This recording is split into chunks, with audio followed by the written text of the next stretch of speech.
ద్వారా కొన్ని మంచి విషయాలు వినే ముందు ఒక చిన్న ప్రార్థన చేసుకుని మనం దేవుని మాటలు వెళ్తాం. మహాలోకాన్ని కలిగించిన మా కన్న తండ్రి, మీ ఉన్నతమైన ఘనమైన నామాన్ని పొందడం నాయన. దేవా, ఇప్పటి వరకు తండ్రి మీ కుమారుల ద్వారా, మీ పిల్లల ద్వారా తండ్రి అనేకమైన విషయాల ద్వారా ఎన్నో సంగతులు నేర్చుకున్నాం తండ్రి. అలాగే తండ్రి కీర్తనల ద్వారా మిమ్మల్ని గణపరిచారు, ఆరాధన ద్వారా మిమ్మల్ని గణపరిచారు. ప్రతి విషయంలోనైనా మీకు తోడుగా, మీకు మహిమకరంగా ప్రతిదీ జరిగించాలని ఎంతో ఆసక్తితో ప్రతి ఒక్క బిడ్డ ఉన్నారు తండ్రి. అలాగే ముఖ్యమైన ఘట్టానికి, అలాగే వాక్యం వినడానికి తండ్రి ప్రతి ఒక్కరూ తండ్రి ఎంతో ఆసక్తితో అండి ఈ మాటలు వినడానికి ఆశపడుతున్నారు ఆయన. ప్రతి ఒక్కరు హృదయాలను మీరు తెరవండి, వారికి మీ యొక్క సహాయం అనుగ్రహించండి, మీ కృపను చూపండి. అలాగే ఇక్కడ నిలబడి చెప్తున్న నాకు తండ్రి మీ కుమారుడైన పరిశుద్ధాత్మ తోడుగా ఉంచమని దాని కార్యక్రమం ఆదరించినంత వరకు నాయన మీకు మహిమార్థంగా జరిగించుకోమని నీ ప్రార్థన మీ కుమారుడు మా రక్షకుడైన యేసుక్రీస్తు వారి నామమున అడిగి వేడుకుంటున్నాను పరమ తండ్రి, ఆమేన్. ప్రియమైన దేవుని పిల్లారా, కొన్ని మంచి సంగతులు మనందరం విందాం.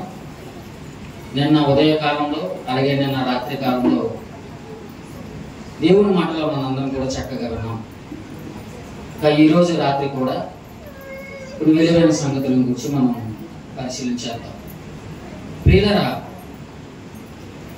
దేవుడు ఈ సృష్టిని చేసినప్పుడు, మనకు ఆది కాండం చదువుతున్నప్పుడు ఆయన ఏ విధంగా ఈ సృష్టిని జరిగించాడు అని మనం ఆలోచన చేసినప్పుడు, ఆది యందు దేవుడు భూమి ఆకాశములను సృజించెను అన్నాడు. కేవలం ఒక్క సెంటెన్స్, ఒక్క మాటతో దేవుడు అక్కడికి మనకు రాయించాడు. అలాగే సూర్యుని కోసం, చంద్రుని కోసం, అని సృష్టిలో పుట్టిన జీవరాశుల కోసం, చివరిగా అంటే మనుషుల కోసం మాట్లాడుతూ ఉన్నాడు. దేవుడు తన స్వరూపమందు తన పోలిక చొప్పున ఆ నరుని సృజించెను అని మాట్లాడాడు. మనం కేవలం ఆది కాండంతో ఆగిపోయాం అనుకోండి, సృష్టి అంతటికి సంబంధించిన విషయాలు కేవలం ఆది కాండంలో ఉన్నవి ఇంకెక్కడా లేవని మనం సరిపెట్టేస్తున్నాం అనుకోండి, మనకి దేవుని మాటలు కానీ సృష్టిని కూర్చుని అనేకమైన విషయాలు కానీ మనకు అర్థం కావండి, మనకు తెలియదు. అందుకే బైబిల్ ఏమని చెప్తాడంటే, యెహోవా వాక్యము కొంత ఇచ్చట కొంత అచ్చట దొరికిన. అలాగే మరొక మాట చెప్పాడు, సత్యమైనది దూరముగాను బహు లోతుగాను ఉన్నట్టు కనబడుతుందని మాట్లాడాడు ప్రసంగి. ప్రియమైన దేవుని పిల్లరా, అంటే దేవుని వాక్యాన్ని ఒక చోట చూసి ఇంక ఇదే ఉన్నది, ఇంక వేరే ఒకటి మనకి వేరే ప్రదేశంలో కనిపించదు అనుకోవడానికి వీల్లేదండి. అలాగని దేవుని వాక్యాన్ని పైపైన మనం చదివితే మనకు అర్థమైపోతుంది, మనకు అన్ని తెలిసిపోతాయి అనుకుంటే అది కూడా పొరపాటేనండి. ఎందుకంటే కొంత ఇచ్చట కొంత అక్షర ఉంటుందని బైబిల్లో రాయబడింది. ఏమంటే సత్యమనేది ఎలా ఉన్నదట? దూరముగా ఉన్నదట, బహు లోతుగా ఉన్నదట. లోతుగా ఉన్న ప్రదేశాల్లో మనకి ఏం దొరుకుతాయండి? లోతుగా ఉన్న ప్రదేశాల్లో మనకి ఏం దొరుకుతాయి? ఒక వజ్రం దొరకాలనుకుంటే ఎక్కడ దొరుకుతుంది మనకి? మీరు భూమి మీద రోడ్డు అంటే నడుచుకుంటూ వెళ్ళిపోతుంటే మనకు వజ్రం కనిపిస్తుందా? కనిపించదు. అలాగే బంగారం మనకి రోడ్డు మీద వెళ్ళిపోతే కనిపిస్తుందండి? లేదా పైన మనకు కనిపిస్తుందా? కనిపించదు. దాన్ని బంగారం కానీ వజ్రాలు కానీ మనకు దొరకాలంటే ఎక్కడ దొరుకుతాయి? భూమి లోపలికి వెళ్ళిపోవాలి, లోనికి వెళ్ళాలి. మీరు నిజమైనది కొనుక్కోవాలంటే ఎక్కడికి వెళ్ళాలి? లోతులకి వెళ్ళాలన్నమాట. అలాగే క్రూడ్ ఆయిల్ మీ అందరికీ తెలుసు. ఈ క్రూడ్ ఆయిల్ అనేది ఒక పెట్రోల్ కానీ, ఒక డీజిల్ కానీ, కాబట్టి రకరకాల ఒక కిరోసిన్ కానీ, ఇవన్నీ మనకు దొరకాలంటే క్రూడ్ ఆయిల్ అనేది ఒక ముడి పదార్థం అనేది మన భూమిలో దొరుకుతుంది, పైన దొరకదు మనకి. అంటే అది దొరకాలంటే ఎంత కష్టపడాలండి, ఎంత దూరం ప్రయాణం చేయాలండి. కానీ మన కాకినాడలో మన దగ్గరలో ఓఎన్జీసీ వాళ్ళు ఒక పైప్ లైన్ వేశారండి. మీకు అర్థమైందా?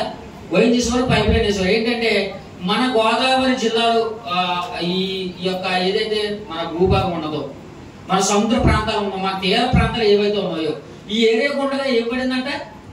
గ్యాస్ నిక్షేపాలు ఉన్నాయంటండి. ఏమున్నాయంటమ్మా? గ్యాస్ దొరుకుతుంది మన దగ్గరలో. కానీ మన దురదృష్టం ఏంటంటే మన దగ్గర దొరుకుతున్న ఈ గ్యాస్ని ఇక్కడి నుంచి ఎక్కడో గుజరాత్లో ఒక కంపెనీకి ఏమండి అమ్మేశారండి. అమ్మేశారు. వారు ఎక్కడి నుంచి ఎక్కడ వేశారు తెలుసా పైపులు? ఈ గ్యాస్ని ఇక్కడి నుంచి గుజరాత్కి పెద్ద పెద్ద పైపులు ఏమండి వేసుకుంటూ వెళ్ళిపోయారండి. ఇప్పుడు మన దగ్గర ఉన్న గ్యాస్ ఏమండి ఇక్కడి నుంచి గుజరాత్కి వెళ్ళిపోతుంది. మనం ఏం చేస్తున్నాము? ఇక్కడ 1000 రూపాయలు ఎట్టి ఏం కొనుక్కుంటున్నామన్నా? గ్యాస్ బండ్ కొనుక్కుంటున్నాం. గ్యాస్ కొనుక్కుంటున్నాం. కానీ ఈ గ్యాస్ ఎక్కడ పుట్టింది? ఎక్కడ కనబడుతుంది మనకి? మన దగ్గర, మన ప్రాంతాల్లో ఉన్నది గ్యాస్. కానీ ప్రభుత్వం వారు మన ఎందుకు జాలి చూపించలేదు, కరుణ చూపించలేదు. వారి స్వార్థం కోసం వారు ఉపయోగించుకున్నారు. రైట్. దేవుడి సృష్టిని చేస్తున్నప్పుడు చాలా చాలా జాగ్రత్తగా ఒక ప్రత్యేకమైన కొలతలతో ఏమంటే చాలా జాగ్రత్తగా చేశారండి. ఒక ఇంటిని కట్టాలనుకోండి, ఎన్ని కొలతలు ఉంటాయండి?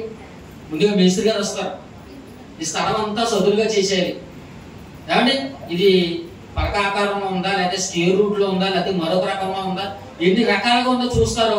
ఇక్కడ బిల్డింగ్ అవుతుందో లేదో వారు కొలతలు వేసి చెబుతారు. అప్పుడు కొలతలు వేసిన తర్వాత గోయిలు తీస్తారు, స్తంభాలు వేస్తారు. అప్పుడు ఏమండి కట్టువర్క్ అనేది జరుగుతుంది. అలాగా ఈ కిటికీలు కానీ ఈ నిర్మాణం అంతా జరగాలంటే ఏం కావాలి? కొలతలు అనేవి కావాలి. అలాగే పరలోకమున్న దేవుడు ఈ సృష్టిని చేయడానికి కొన్ని కొలతలను ఉపయోగించి ఈ సృష్టిని తయారు చేశాడండి. ఈ సృష్టిని కలిగించాడు దేవుడు. మీకు బాగా అర్థం కావాలంటే బైబిల్లో రాయబడిన ఒక మంచి విషయాన్ని మనం చూద్దాం.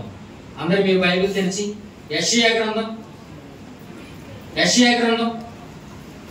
40వ అధ్యాయం 12వ వచనం చదవండి. యెషయా గ్రంథం 40వ అధ్యాయం 12వ వచనం.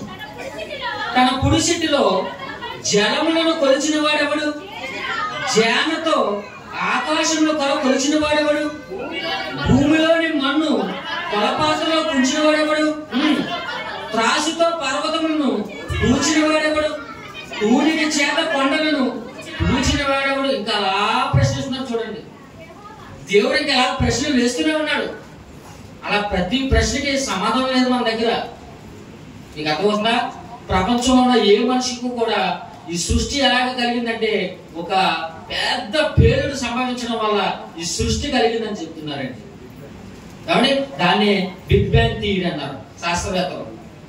ఈ శాస్త్రవేత్తలందరూ కనుగొన్నది ఏంటంటే ఒక పెద్ద భారీ శబ్దం వల్ల ఒక పేలుడు సంభవించడం వల్ల ఈ ముక్కెళ్ళి అక్కడ పడిపోయిందంట, ఆ ముక్కెళ్ళి అక్కడ పడిపోయిందంట. పెద్ద కొండ అయిపోయిందంటే ఇది అరారాధ పర్వతాలు అయిపోయాయంట, ఇవి మరొకటి అయిపోయాయంటే ఇవంట సముద్రాలు అయిపోయాయంట, ఇవంట కాలువలు అయ్యంటే ఇవన్నీ కూడా సముద్రాలు అయ్యాయంట, అంటే నదులు అయ్యాయంట.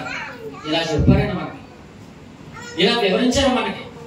కానీ ప్రియులారా దేవుడు ఏమని చెప్తున్నాడో చూడండి. అందుకే దేవుడు ప్రశ్న వేస్తున్నాడు. దేవుడు ఏం చేస్తున్నాడమ్మా? ప్రశ్న వేస్తున్నాడు. తన పురుషుడిలో జలములను పిలిచిన వాడేవాడు అంటే దేవుడు ఏం చేశాడనమాట? దేవుడు తన చేతులు ఏవైతే ఉన్నాయో ఈ చేతులతో నీటిని, భూమి మీద ఉన్న నీటి అంతటిని ఏం చేశాడంటే దేవుడు కొలిచాడట. కొలత ప్రకారం కొలిచాడట. కొలత ప్రకారం భూమి మీద ఉన్న నీరు అంతటిని కొలిచాడట. భూమి మీద అంత ఉన్నప్పుడు నీరు 3 వంతులు నీరు, 1 వంతు భూమి ఉందన్నమాట. మనం చదువుకున్నాం కదా, మనకి కాలేజీలో స్కూల్లో చెప్పి పాఠాలు ఇవే కదా సోషల్ స్టడీస్ లో. 3 వంతులు నీరు ఉందంట, 1 వంతు భూమి ఉన్నదట. ప్రియమైన దేవుడు, ఈ నీటి అంతటిని కూడా దేవుడు ఏం చేశాడంట? ఆ చేతులతో కొలిసి చక్కబెట్టాడంట. తర్వాత జ్ఞానంతో ఆకాశంలో కూడా చూచిన వాడేవాడు. మనం కన్నులెత్తి చూస్తే మన కన్ను చూపు ఎంతవరకు ఉందో అంతవరకు కనిపిస్తుంది మనకు ఆకాశం. కానీ ఆకాశపు అంచు మనకు తెలియలేదండి. మనకే కాదు, ఎంతో మంది శాస్త్రవేత్తలు ఎంతో కాలం నుంచో పరిశోధన చేస్తూ ఉన్నారు. వారికే ఈ ఆకాశపు అంచులు తెలియలేదంట. మీకు అర్థమవుతుందా? వారికి ఈ ప్రపంచంలో ఈ సృష్టిలో తెలిసింది ఎంతంటే, వారు కనుగొన్నది ఎంతంటే 100% ఉంటే వారికి 10% తెలిసిందంట. ఎంత తెలిసిందమ్మా? ఓన్లీ 10%, 10% తెలిసిందంట. మిగిలిన 90% వారికి తెలియలేదంట. డార్క్ మ్యాటర్ అంటారు వారు దాన్ని. అంటే అది చీకటిగా ఉండిపోయింది, మాకు కనిపించకుండా ఉండిపోయింది, మాకు తెలియకుండా ఉండిపోయింది అని మాట్లాడుతున్నారు చూడండి. మరి అలాంటిది దేవుడు జ్ఞానాలతో తన చేతితో ఈ ఆకాశాలని కొలిచాడట. దేవుడు కొలిచాడట. అప్పుడు ఇంకా చెప్పండమ్మా, భూమిలోని మన్ను బల పాత్రలో ఉంచిన వాడు. భూమి మీద ఉన్న మట్టి అంతటిని మన చుట్టూ కనబడిన మట్టి అంతటిని, ఎంత మట్టి ఉందో అంత మట్టిని దేవుడు ఏమంటే ఒక కొలపాత్రలో వేసి కొలిచాడంటండి. కొలిచాడట. ఇలా కొలుస్తూ ఇంకేమన్నమాట అన్నాడు, త్రాసుతో పర్వతములను కొలిచిన వాడెవడు? ఏమండి త్రాసుతో పర్వతాలని ఏమండి ఒక కావుడి పట్ట పట్టుకుని ఏమండి ఒక బిందు అటువైపు పెట్టారు అనుకోండి, ఇటువైపు ఏమంటాలి? సేమ్ బరువు ఉండాలి, అంతే కదా. ఒక తక్కడి ఒక తూకం మనకు వేసి కనబడుతుంది, ఇటువైపు ఉండాలి రాయలు ఉండాలి, ఇటువైపు మా బరువు ఉండాలి. మనం ఏదైతే ఇస్తున్నామో, ఏదైతే అమ్మదలుచుకున్నామో అది ఇటువైపు ఉండాలి. మనకు కావాల్సిన దాన్ని బరువు చూసుకోవడానికి ఇటువైపు రాయలు ఉండాలి. సో ఈ రెండు సమానమైతేనే లెక్క కరెక్ట్గా సరిపోతుంది. ఇది ఎక్కువైపోతే ఇటు లేచిపోతుంది, ఇది ఎక్కువైపోతే అది లేచిపోతుంది. మొత్తం మీద సరి సమానంగా లేదు, ఒకటి ఏమవుతుంది కొలాప్స్ అయిపోతుంది మొత్తం. మీకు అర్థమవుతుందా? తలకింద అయిపోతుంది అనమాట. ఈ మధ్యకాలంలో ఆయా దేశాలలో, మన చుట్టుపక్కల దేశాల్లో ఏంటంటే మన దేశంలో కూడా ఏమంటే ఏమొస్తున్నాయి? భూకంపాలు వస్తున్నాయి. భూకంపాలు ఎందుకు వస్తున్నాయమ్మా? భూకంపాలు ఎందుకు వస్తాయని శాస్త్రవేత్తలు అడిగితే వాళ్ళు ఏమంటారు? భూములనంట ఏమండి పలకలు ఉన్నాయంట, ఈ పలక ఆ పలక సర్దుకున్నాడు, ఈ పలక సర్దుకున్నాడు, భూమి నెరలు విడిచేస్తున్నట్టు విడిపోతున్నట్ట. భూకంపం అనేది మనకు సంభవిస్తుందని చెప్తున్నారు. అది కాదు పిల్లరా, భూమి మీద ఉన్న బట్టి చాలా మంది ఎక్కడి నుంచి తీసేది ఇంకో దిక్కునే చేస్తున్నారు. ఈ కొండ ఉండి ఈ కొండని సూపర్గా కొడిపెడుతున్నారు. కొడిసి అక్కడ ఏం కట్టుకున్నారు? ఇల్లులో, షాపింగ్ మాల్స్, లేదంటే మరొకటి అక్కడ నిర్మిస్తున్నారు. ఇలా నువ్వు 4-5 కొండలు తీసేస్తే ఏమవుతుంది? దేవుడు అక్కడ చక్కగా తక్కిడేసి తూచాడు. నువ్వు తూచిన దాన్ని సరిగ్గా నువ్వు ఉంచకుండా తీసేస్తే ఏమవుతుందమ్మా? బ్యాలెన్స్ తప్పుతుంది. అప్పుడు ఏమవుతుంది? నువ్వు కట్టిన దానికి ఉపయోగం ఉండదు. అందుకే భూకంపాలు అన్నీ వస్తున్నాయి. ప్రియమైన దేవుడు చూడండి, తూనికి చేత కొండలను తూచిన వాడేవాడు. కానీ ఎన్ని మాటలు చెప్తున్నాడు చూడండి. ఇన్ని విషయాలు దేవుడు మనకు చెప్పవలసిన అవసరం ఏముంది చెప్పండి. కానీ దేవుని యొక్క ఆలోచన విధానం, ఆయన యొక్క జ్ఞానము, ఆయన యొక్క శక్తి మనకు అర్థం కావాలని దేవుడు మనకి ఈ మాటలు రాయిస్తున్నాడు. ఈ మాటలు మనకు ఆదికాండంలో కనబడతాయా? కనిపించవు. మీరు ఎక్కడి నుంచి ఎక్కడికి ప్రయాణం చేశారు? ఆదికాండం నుంచి యెషయా గ్రంథం వరకు మీరు ప్రయాణం చేశారు. ఇలా ఇంత దూరం మీరు ప్రయాణం చేస్తేనే కానీ ఈ మాటలు మీకు అర్థం కాలేదు. ప్రియమైన దేవుడు పిల్లరా, దేవుడు ప్రతి దానిని వచ్చారట. ఇదిగో మన కళ్ళ ముందు మన కళ్ళెత్తి చూసామనుకోండి, ఇదిగో స్టార్స్ పెట్టారు. ఇక్కడ స్టార్స్ పెట్టారు. అలాగే మనం బయటకు వెళ్ళి చూసామనుకోండి, ఆకాశం మనకి నక్షత్రాలన్నీ కనబడుతూ ఉంటాయి.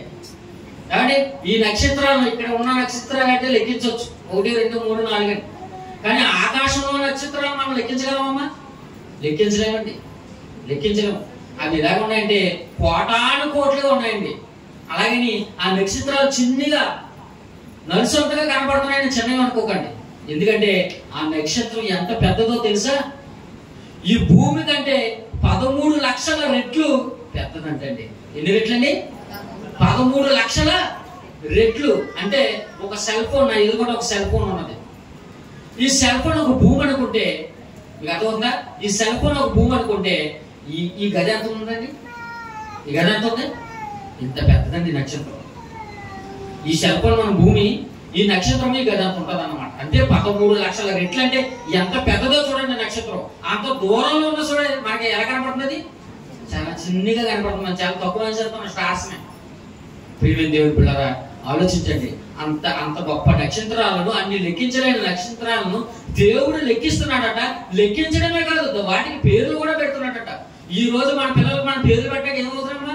ఒకరికిద్దరికి పేర్లు పెట్టడానికి నానా తిప్పబడిపోతున్నాం. మనం యూట్యూబ్ ఎదిగేస్తాం, ఆ పుస్తకాలు తిరిగేస్తాం, అక్కడ వెళ్తాం, ఇక్కడికి వెళ్తాం, ఎన్నో పురాణాలు పడుతూ ఉంటాం. ఒక పాపకి, ఒక అబ్బాయికి, ఒక చిన్న పాపకి పేరు పెట్టడానికి. కానీ దేవుడు నక్షత్రాలను లెక్కించాడంట. వాటిని పేర్లు పెట్టి పిలుస్తున్నాడంట. చూద్దాం ఒక మాట. కీర్తన గ్రంథం 147వ అధ్యాయం. కీర్తన గ్రంథం 147వ అధ్యాయం 4వ వచనం. నక్షత్రముల సంఖ్యను ఆయన నియమించి ఉన్నాడు, వాటన్నిటికీ పేర్లు పెట్టుచున్నాడు అన్నట్టు చూడండి. వాటన్నిటికీ పేర్లు పెట్టుతున్నాడంట దేవుడు. నక్షత్రాలను లెక్కించడమే కష్టం అనుకుంటే వాటికి పేర్లు పెడుతున్నాడంట దేవుడు. ప్రియమైన దేవుడు పిల్లరా, ఇంత గొప్ప సృష్టిని, ఇంత గొప్ప నక్షత్రాలను దేవుడు సృష్టిలో కలిగించడానికి ఎన్నో లెక్కలు ఉన్నాయండి. దేవుడికి ఎన్నో లెక్కలు ఉన్నాయి. ఏమండి ఇంత గొప్ప భూమి, ఏమండి ఈ భూమి తిరుగుతుందండి, చాలా వేగంతో తిరుగుతుందండి, చాలా వేగంతో తిరుగుతుంది. భూమి తన చుట్టూ తాను తిరగాలి, అలాగే సూర్యుని చుట్టూ చంద్రుని చుట్టూ కూడా ఇది తిరుగుతూ ఉండాలండి. మీకు అర్థమవుతుందా? ఈ భూమి తన చుట్టూ తాను తిరిగి ఎంత వేగంతో తిరుగుతుందండి. ఏమండి ఒక కారు అనుకోండి, ఒక 100 కిలోమీటర్స్ వేగంతో వెళ్ళగలదు, 100 కిలోమీటర్స్. ఒక బస్సు అనుకోండి ఇంకో కొంచెం వేగంతో వెళ్ళగలదు. అంటే ఒక విమానం ఉందనుకోండి అంటే ఒక 1000 కిలోమీటర్ల వేగంతో వెళ్ళగలదు. ఒక హెలికాప్టర్, ఒక రాకెట్ ఉన్నదనుకోండి అది 100,000 కిలోమీటర్లతో వేగంతో వెళ్ళగలదు. కానీ ఈ సృష్టి, ఈ భూమి ఎంత వేగంతో తిరుగుతుందో తెలుసా? 1,11,600 కిలోమీటర్ల వేగంతో తిరుగుతుందండి. 1,11,600 కిలోమీటర్ల వేగంతో తిరుగుతుంది గంటకే. ప్రియమైన దేవుడు, ఎంత వేగంతో తిరుగుతున్నా ఈ నీళ్ళేం కదలట్లేదండి. అంటే భూమి తిరుగుతుందా అనేది మీరు మాట్లాడుకోవచ్చు. ఒకసారి మీరు నిలబడి మీకు మీరుగా తిరగండి, ఏమవుతుంది? భూమి తిరుగుతుందా లేదు మీకు అన్నీ తెలిసిపోతుంది. మీకు అర్థమవుతుందమ్మా? ప్రియమైన దేవుని పిల్లలు ఆలోచించండి, దేవుడు ఎంత గొప్పవాడండి, ఎంత శక్తివంతుడండి. ఇలాంటి భూమిని ఇలా తిరుగుతున్నప్పుడు ఈ భూమి ఇంత వేగంతో తిరిగితే ఏం కావాలి? భూమి ఈటెక్కిపోదా, వేడెక్కిపోదా? అంటే ఒక వాహనాన్ని ఒక 100 స్పీడ్ లో ఆగకుండా ఒక 5 hours 6 hours మనం నడుపుకుంటూ వెళ్ళిపోతున్నాం అనుకోండి, ఏమవుతుంది? ఈటెక్కిపో. అప్పుడు కార్ డిక్కీ వదిలేసి ఏం చేయాలి? అందులో వాటర్ పోయాలి, లేదంటే మొత్తం పాటలన్నీ కాలిపోతాయి, పాటలన్నీ మారి మసైపోతాయి అన్నమాట. మరి ఇంత గొప్పదైన సృష్టిని నడిపిస్తున్న దేవుడు ఎంత గొప్పవాడు చూడండి. ప్రతి దానికి లెక్కలు ఉన్నాయండి, లెక్కలు ఉన్నాయి. అప్పుడప్పుడు సమాజంలో మనం చూస్తున్నప్పుడు దేవుడు లేడని చాలా మంది మూర్ఖంగా మాట్లాడతారు. ఎందుకంటే అవివేకులు, వారికి తెలియదు దేవుని కోసం, వారికి దేవుని కోసం సరిగా అర్థం కాలేదు. ఇలాంటి విషయాలు మనం తెలుసుకున్నప్పుడు దేవుడు ఎంత గొప్పవాడో మనకు అర్థమవుతుంది. ప్రియమైన దేవుని పిల్లరా, సృష్టి విషయంలోనే, జీవరాశుల విషయంలోనే, ప్రతి విషయంలో దేవుడు లెక్కలు చూస్తున్నప్పుడు, లెక్క ప్రకారం ప్రతి దానిని చేస్తున్నప్పుడు, మరి మన విషయంలో దేవుడు కూడా లెక్కలు అడగడానికి సిద్ధపడుతున్నాడు. మీకు అర్థమవుతుందా? ఇన్ని లెక్కల ప్రకారం దేవుడు సృష్టిలో ప్రతి దానిని చేసిన తర్వాత దేవుడు మన విషయం దగ్గరకు వస్తున్నాడు, మన దగ్గరకు వస్తున్నాడు దేవుడు. మరి వీటన్నిటి విషయంలో దేవుడు లెక్కలు అడిగాడు. మరి నీ విషయంలో, నా విషయంలో దేవుడు లెక్కలు అడగడా? లెక్కలు అడుగుతాడండి, లెక్కలు అడుగుతారు. చాలా మంది రెక్లెస్ గా చెప్పే సమాధానం ఏంటంటే, ఏదైనా అడిగామనుకోండి, నేను నీకెందుకు చెప్పాలరా అంటారు. నీకెందుకు చెప్పాలి? ఆ లెక్కలని నీకెందుకు? నీకు చెప్పవలసిన అవసరత ఏంటి అని మాట్లాడుతూ ఉంటారు. కానీ ప్రియులరా, నీవైనా నేనైనా ఎవరైనా ప్రపంచంలో ఎంతమంది మనుషులు ఉన్నారో ప్రతి మనిషి కూడా దేవునికి లెక్క చెప్పాలన్నమాట. దేవుడికి లెక్క చెప్పవలసిన పరిస్థితుల్లో ప్రతి మనిషి ఉన్నాడు. భూమి మీద పుట్టిన ఎవరైతే ఉన్నాడు, చిన్నవాడి నుంచి పెద్ద వరకు, ఏ వ్యక్తి అయినా దేవుడికి లెక్క చెప్పాలి. చెప్పడంటే కుదరదు. ఎందుకంటే దేవుడు ఒక మంచి మాట రాస్తున్నాడు. చూడండి, కొరింథీయులకు రాసిన 2వ పత్రిక, కొరింథీయులకు రాసిన 2వ పత్రిక 5వ అధ్యాయం, కొరింథీయులకు రాసిన 2వ పత్రిక 5వ అధ్యాయం 10వ వచనం. కొరింథీయులకు రాసిన 2వ పత్రిక 5వ అధ్యాయం 10వ వచనం. ఎందుకనగా తాను జరిగించిన క్రియల చొప్పున అవి మంచివైనను సరే చెడ్డవైనను సరే దేహముతో జరిగించిన వాటి ఫలమును ప్రతి వారు పొందినట్లు మనందరము క్రీస్తు నాయకత్వం ఎదుట ప్రత్యక్షము కావాలని అన్నాడు. చూడండి, నీవైనా నేనైనా ఎవరైనా సరే, నువ్వు మంచి చేసావా మంచి దాన్ని పట్టుకుని వస్తాడు, నువ్వు చెడు క్రియలు చేసావా చెడ్డదాన్ని పట్టుకుని వస్తాడు. నీవు మంచి చేస్తే మంచిని పట్టుకురా, చెడు చేస్తే చెడుని పట్టుకురా. మొత్తం మీద నువ్వు లెక్క పట్టుకుని రావాలి దేవుని దగ్గరికి. మన అందరం కూడా క్రీస్తు న్యాయపీఠం ఎదుట ప్రత్యక్షం కావాలని ప్రోగ్రెస్ రిపోర్ట్ పట్టుకుని నువ్వు ఈ దేవుడి ముందు ప్రత్యక్షం కావాలన్నమాట. స్కూల్లో ఎగ్జామ్ పెట్టారు, కాలేజీలో ఎగ్జామ్ పెట్టారు, ఒక ప్రోగ్రెస్ రిపోర్ట్ అనేది ఇస్తారు. మీకు మార్కులు ఇవ్వాలి కదా. మీరు మంచిగా రాశారా చెడ్డగా రాశారా, గుడ్డు 0 వచ్చిందా, 10 మార్కులు వచ్చాయా 5 మార్కులు వచ్చాయి తెలియాలంటే ఏంటి? పేపర్ మీరు పట్టుకుని రావాలి, పేపర్ పట్టుకుని రావాలి. మా స్కూల్లో కానీ కాలేజీలో కానీ పేపర్ ఇవ్వకుండా కొంతమంది ఎగ్గొట్టేస్తూ ఉంటారు. తర్వాత చెప్పడానికి సమాధానం అంటే, అయ్యో నేను బాగా ముడేశానండి, పేపర్ ఎక్కడ తెగువ పడిపోయింది అంటారు, లేదంటే మిస్ అయిపోయింది అంటారు. ఏదేదో అబద్ధాలు చెప్తారు. లోక సంబంధంగా ఏదేదో అబద్ధాలు చెప్పి మనం తప్పించుకోవచ్చు. కానీ దేవుడి దగ్గర అలా కుదరదు సుమా, దేవుడి దగ్గర అలా కుదరదు. ఎందుకంటే దేవుడి ప్రతీదీ లెక్క. ఆయన సృష్టినే లెక్కించిన వాడు, నీటినే జాగ్రత్తగా కొలిచిన వాడు, పర్వతాలనే తూలికి చూసి జాగ్రత్తగా పెట్టిన వాడు, ఏమిటి మట్టినే ఒక కొలతతో కొలిచిన వాడు, ఇన్ని కొలతలు కొలిచిన వాడు మనల్ని కూడా లెక్కలు అడుగుతాడు సుమా. మనను కూడా లెక్కలు అడగడానికి సిద్ధపడుతున్నాడు. సుమా జాగ్రత్తగా ఉండండి. దేవుడు చెప్తున్న ఈ మాటలు ఈ రోజు రాత్రి మీరు వినాలి. మంచి నిర్ణయాన్ని మీరు తీసుకోవాలి. మంచి నిర్ణయాన్ని తీసుకోవాలి. మరొక వచ్చిన చూద్దాం. హెబ్రీయులకు రాసిన పత్రిక 4వ అధ్యాయం. హెబ్రీయులకు రాసిన పత్రిక 4వ అధ్యాయం 13వ వచనం చూడండి. హెబ్రీయులకు రాసిన పత్రిక 4వ అధ్యాయం 13వ వచనం. మరియు ఆయన దృష్టికి కనబడని సృష్టము ఏదీ లేదు. మనము ఎవరికి లెక్క చెప్పవలసి ఉన్నదో ఆ దేవుని కన్నులకు సమస్తమును మరుగు లేక తేటగా కనబడుతున్నారు. చూడండి, దేవుడికి మీకు అర్థమవుతుందా? దేవుడికి ఎలా కనబడుతుందంట? ఈ లైట్ వేసిన ఎంత తేటగా కనబడుతుందో, మనం ఎంత తేటగా బైబిల్ చదువుకోగలుగుతున్నామో దేవుని కన్నులకి మనం ఏది చేసినా తప్పించుకోవడానికి అవకాశం లేదు. మనం ఏమి చేసినా దేవుని దగ్గర తప్పించుకోవడానికి అవసరం లేదు. ఎందుకంటే నువ్వు ఆకాశానికి వెళ్ళావా, ఆకాశంలో ఉన్నానన్నాడు. నువ్వు భూ దిగంతానికి వెళ్ళిపోయావు, భూ దిగంతాల్లో ఉన్నాడు. నువ్వు సముద్రంలోకి వెళ్ళిపోయావు, నేను సముద్రం అక్కడ కూడా ఉన్నానన్నాడు. నువ్వు పాతాళానికి వెళ్ళావా, నేను పాతాళంలో ఉన్నానన్నాడు. ఇంకెక్కడ తప్పించుకున్నాడు చెప్పండి? మనం ఎక్కడికి వెళ్ళిపోయినా దేవుడి కను దృష్టికి మనం స్పష్టంగా కనబడుతున్నామంట. చాలా తేటగా దేవుడు చూస్తున్నాడంట. ప్రియమైన దేవుడు కూడా ఆలోచించారా?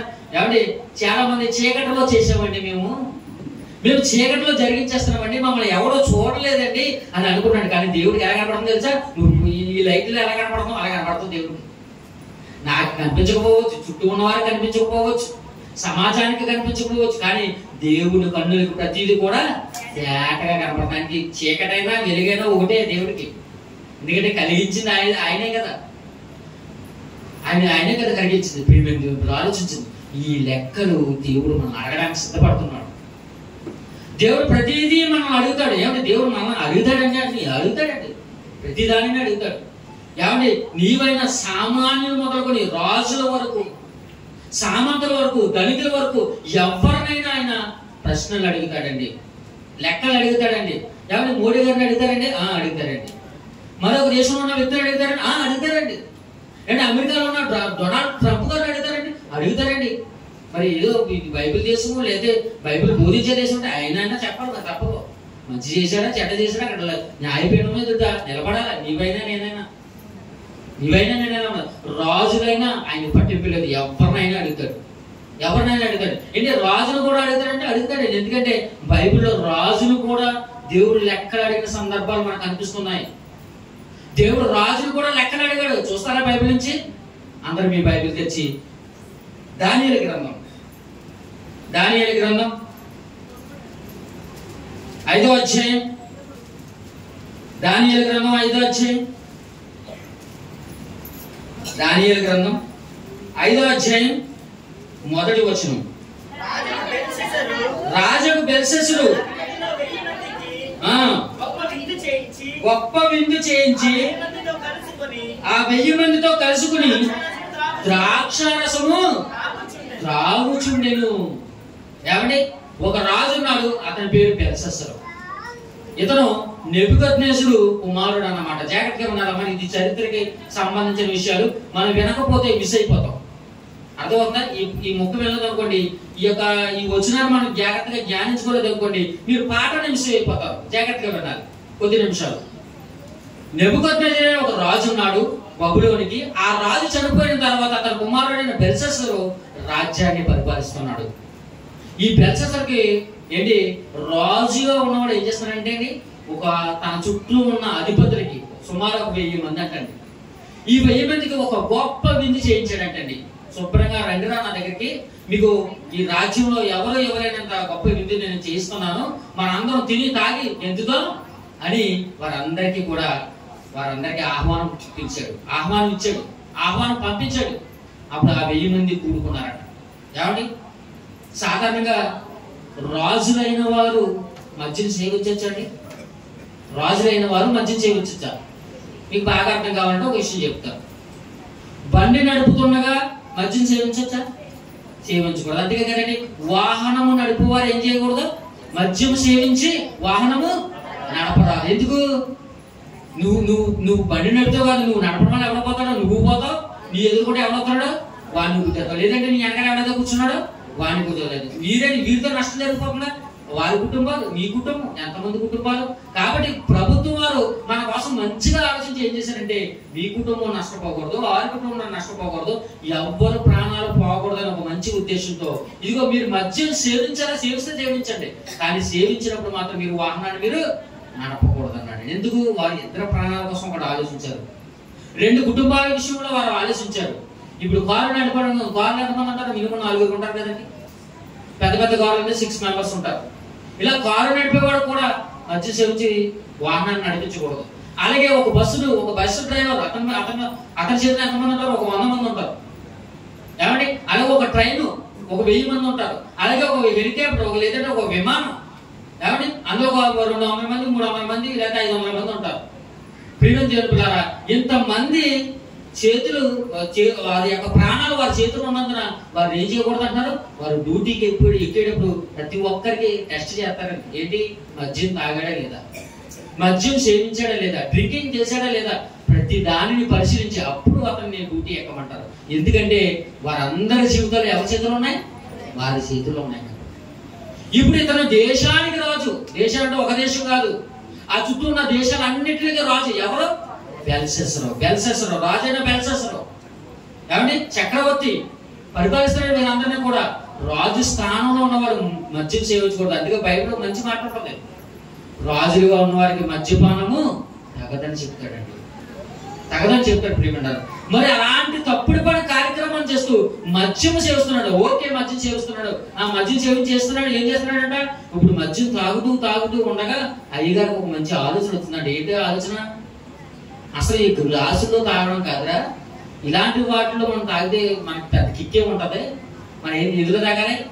బంగారు వస్తువుల్లో ఈ మద్యాన్ని పోసుకుని తాగాలని ఒక ఆలోచన వచ్చిందంట.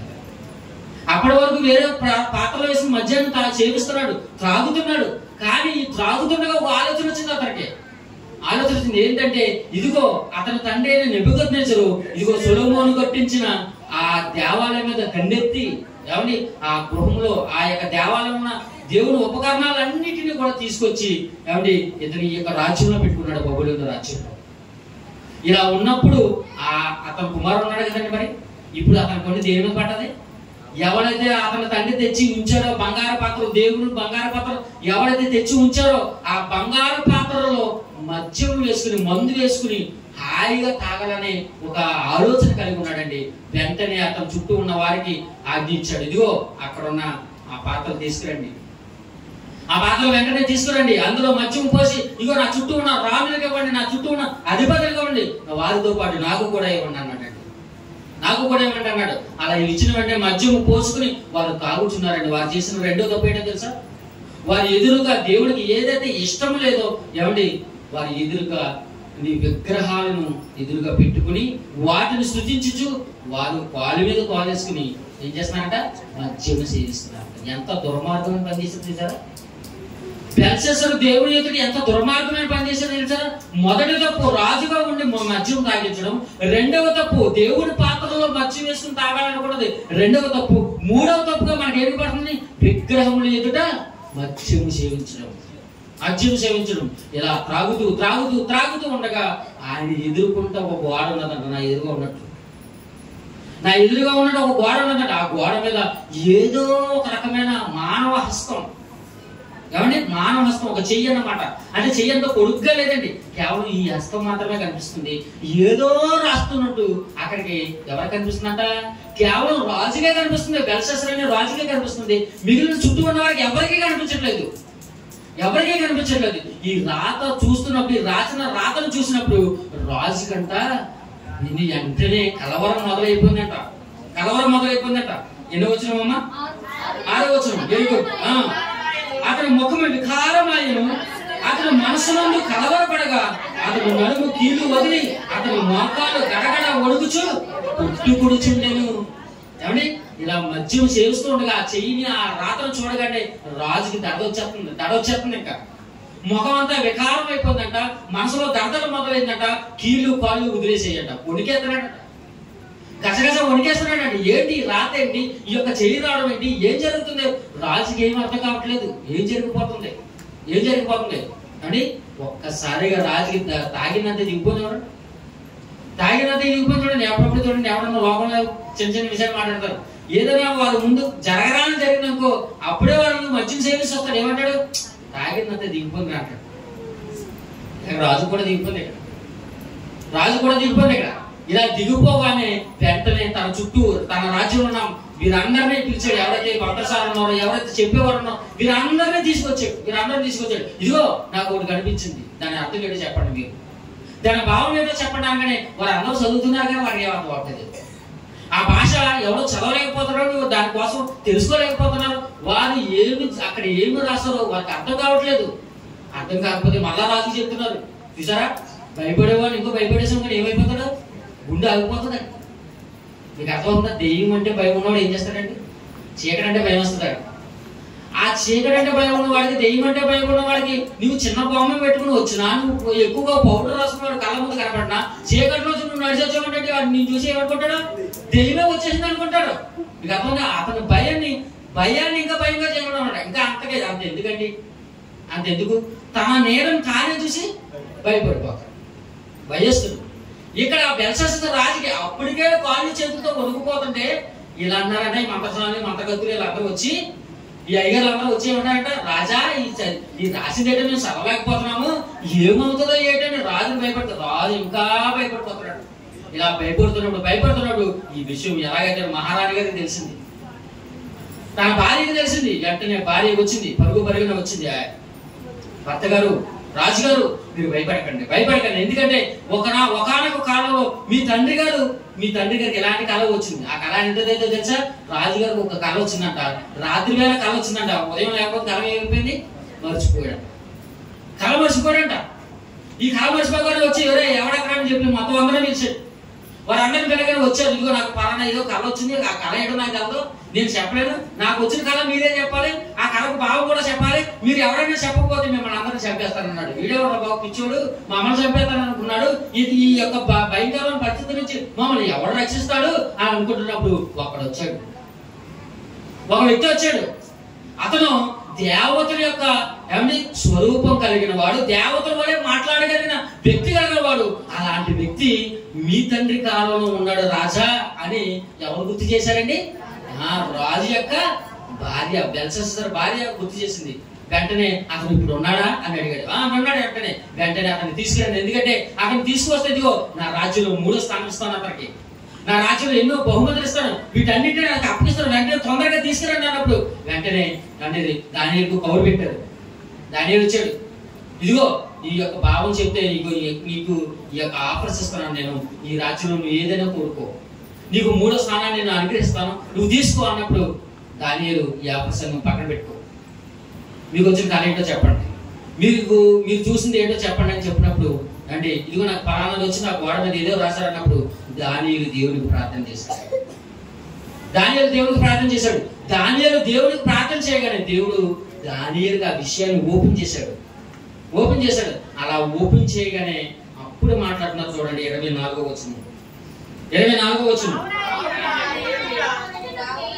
కావున ఆయన ఎదుటి నుండి ఈ అరచేయి వచ్చి ఈ రాతను రాసిన శాసనం ఏదనగా మెనే టెకెల్ ఉఫాసిన్.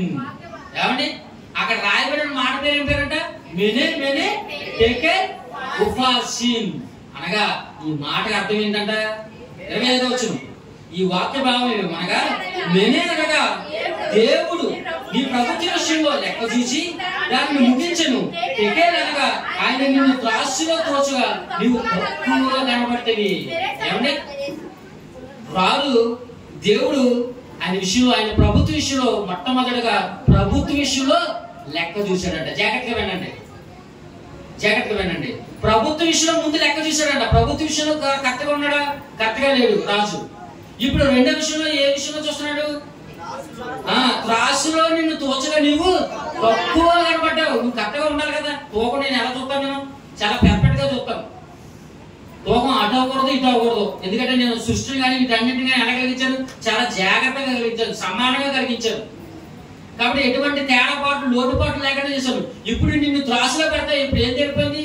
నువ్వు తేలిపోయావు, రాయలు మాత్రం నా రాయలు మాత్రం ఎక్కడికి వచ్చేసాయి, కిందకు వచ్చేసాయి. కాబట్టి ఈ విషయంలో కూడా నువ్వు లెక్కలో నువ్వు తప్పిపోయావు. నీ ప్రభుత్వ విషయంలో లెక్క తప్పావు.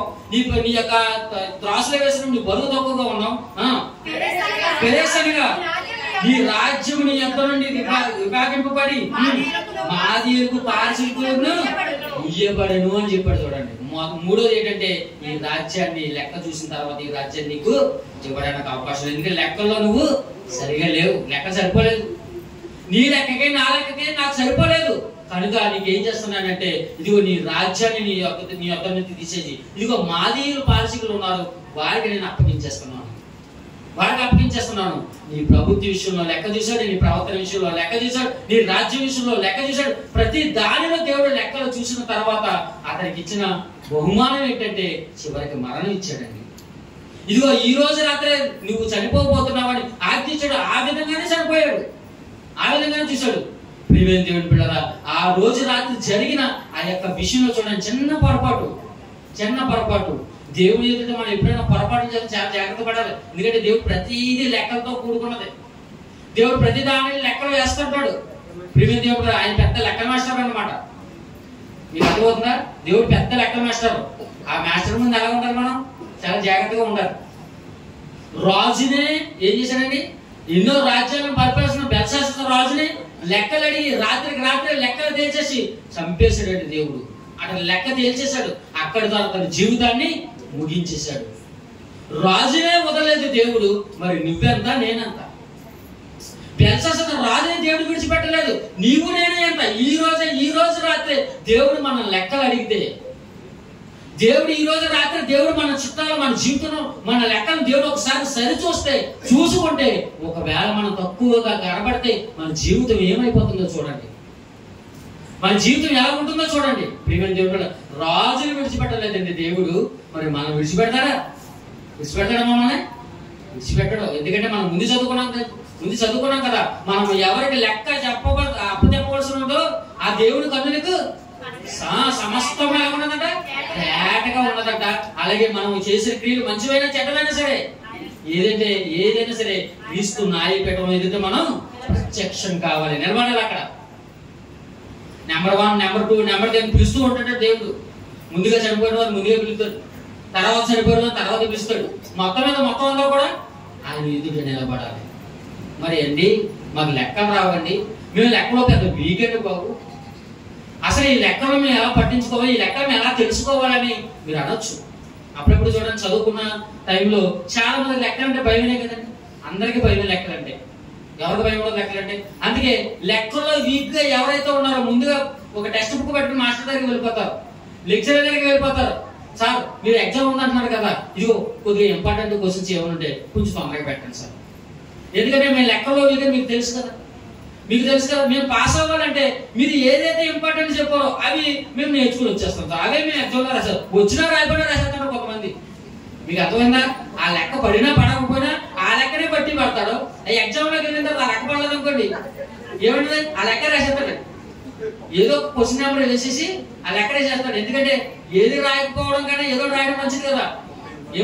ఏదో ఒక మాస్టర్ దిద్దేటప్పుడు మన ఎందుకు అనుకురబడి ఓన్లీ పాస్ అయిపోతాడు కదా చెప్పి ఒక 5 మార్కులు అడుగుతాడు. మనం పాస్ చేయలేరు, కనీసం 35 మార్కులతో జస్ట్ పాస్ అవ్వాలి కదండి. ప్రియమైన దేవుడు ఆలోచించారా? అలాగా దేవుడు ఏమంటే లెక్కలు అడుగుతాడని తెలిసినప్పుడు ఎలాగైతే మనం మాస్టర్ దగ్గరికి వెళ్తామో దేవుడు కూడా మనం కూడా లెక్కల్లో వీటిని దేవుడికి తెలుసు. ఎందుకంటే దేవుడికి ప్రతి ఒక్కరి జీవితాలు, ప్రతి ఒక్కరి మనస్తత్వాలు అన్నీ తెలుసండి దేవుడికి. అందుకే మనం ఎలాగో లెక్కల్లో వీకని ఈ విషయాలన్నీ మనకు తెలియని దేవుడు ముందుగానే మనకి లెక్కల పేపర్ లీక్ చేస్తాడండి. లెక్కల పేపర్ దేవుడు లీక్ చేసేస్తాడు మనం. ఎందుకంటే ఈ లెక్కల పేపర్ లీక్ చేసేసిన తర్వాత నీవు ఖచ్చితంగా పాస్ అవ్వాలి. మీకు అర్థమవుతుందా? ఇప్పుడు ప్రశ్న ఎవరైతే తయారు చేస్తున్నారో ఆ ప్రశ్న తయారు చేసేవాడే మనకు ముందుగా చెప్పేస్తాడు అనుకోండి. మనం ఎంత జాగ్రత్తగా ఉండాలండి, ఆ ప్రశ్న మనం చదువుకుని రావాలవుతా, నేర్చుకుని రావాలవుతా, ఆ లెక్క ప్రాక్టీస్ చేసి రావాలవుతా. ఆ లెక్కలో చెప్పిన తర్వాత కూడా ప్రాక్టీస్ చేయకపోతే, నేర్చుకోకపోతే, మనం తెలుసుకోకపోతే, ఆ విధంగా మనం ఉండకపోతే మనల్ని ఎవరో కాపాడలేడు, ఇంకా మనల్ని ఎవరో రక్షించలేడు. ప్రియమైన దేవుని పిల్లరా, మరి దేవుడు లీక్ చేసిన ఆ పేపర్ ఏంటి? దేవుడు మనకు ముందుగా ఏ లెక్కలు వస్తాయని ముందుగా చెప్తున్నాడు. ఆ లెక్కలు ఎలాంటివి ఉంటాయి, ఆ లెక్కలు ఏంటి? ఒకసారి మనం కొన్ని లెక్కలు మనం నేర్చుకున్నాం ఈ రోజు రాత్రి. ఓకేనా? ముందుగా మోస్ట్ ఇంపార్టెంట్ ఒక లెక్కను చూద్దాం.